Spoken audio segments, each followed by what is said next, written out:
Dasturimizda sportga oid xabar, aholini va yoshlarni sportga kengroq jalb etish, jismoniy tarbiya bilan shug'ullanishlariga sharoit yaratish maqsadida hududlarda mashg'ulot maydonlari, o'yingohlar qurib berilmoqda. Jizzax viloyatining olis Yangiobod tumanida 2 stadion foydalanishga topshirildi.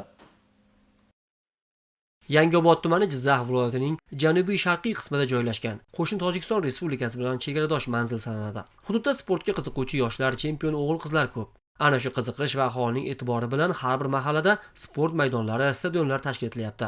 Jumladan Navro'z bayramiga sovg'a sifatida savodli yoshlar uchun sun'iy qoplamali mini futbol maydoni ham foydalanishga topshirildi.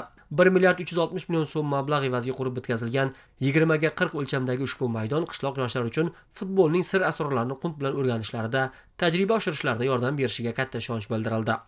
Men sportga juda ham qiziqaman. O'zim taekwondo vitesse sport turi bo'yicha 3 yildan beri shug'ullanib kelyapman. O'zbekiston chempioni, xalqaro musobaqalarda natijalarim bor. Qora belbog' sohibiman. Shu bilan bir qatorda futbolni ham juda yaxshi ko'raman. Mana bugun stadionimiz ochilish marosimi bo'lib o'tdi. Bundan juda ham xursandmiz. Maktabimiz bolalari, mahallamiz bolalari bu stadionda tur mavsumida ham mazza futbol o'ynash imkoniyatlari bor.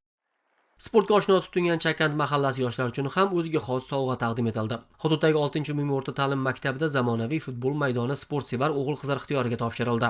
Tadbirning ochilish marosimida bu sport maydoni nafaqat maktab o'quvchilari, shu bilan birga mahalladagi uyushmagan yoshlar uchun hamisha ochiq bo'lishi ta'kidlab o'tildi.